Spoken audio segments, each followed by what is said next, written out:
My name is Peter Paduh, and I'm the founder of socialbox community interest company. We are a technological social enterprise, and a social impact consultancy. So we are working on a number of initiatives based on technology to help disadvantaged people become socially and digitally included. So how are you doing that? Well, for example, we have an initiative which is collecting computers no longer needed by firms in London and that are still working and useful, and we're just resetting the factory settings, so resetting them with open source software.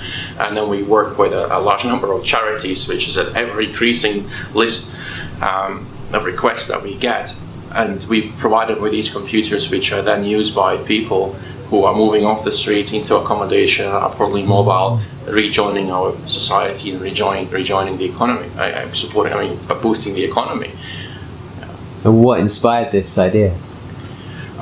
What inspired the idea? Me personally, I came here as a refugee when I was in my early teens from Bosnia, and I stayed in a kids' home. And when I left the kids' home, they gave me a small amount of money with which I bought a second-hand laptop. And I just remember what a huge difference that it made to me.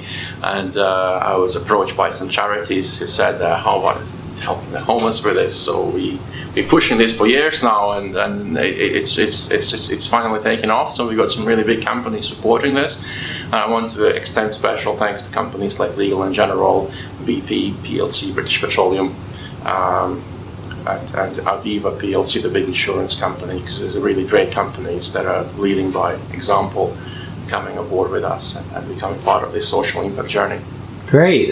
So how come these companies ended up supporting you? How did you get in touch with them? I'm in touch with them. Well, we just kept at it.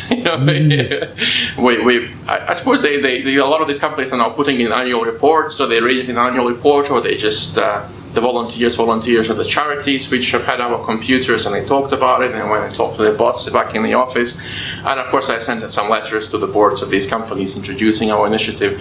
So now we've had last week we had 2 major companies contact us, say they would like to join us, so which is great. Yeah. Okay, great. And how do you see technology changing over the next 20 years? How do you think it will progress?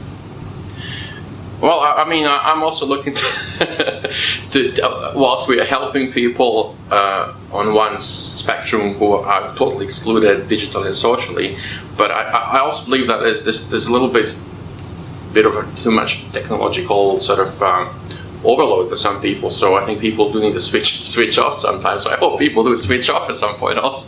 I was just chatting to some colleagues, and we were looking to set up a very simple retreat where people can just go somewhere and switch off their phone. And we found this island in Croatia where there's only one computer, and we would like to actually just bring people there and just let them switch off their phones and just enjoy it. Sounds great. Yeah. What are you gonna call the retreat? A name? Tech detox. Tech detox. Yeah. Oh, cool, man. Yeah. And how about, do you know much about blockchain? What do you think the future of blockchain will be over the next few years? I like excited about new technology, because I had my first tech business when I was 12. Wow. I sold computer games and computer products for Commodore 64. Do you remember those? Yeah. So it was the best-selling home computer ever. So I'm always excited by new technology. Full.io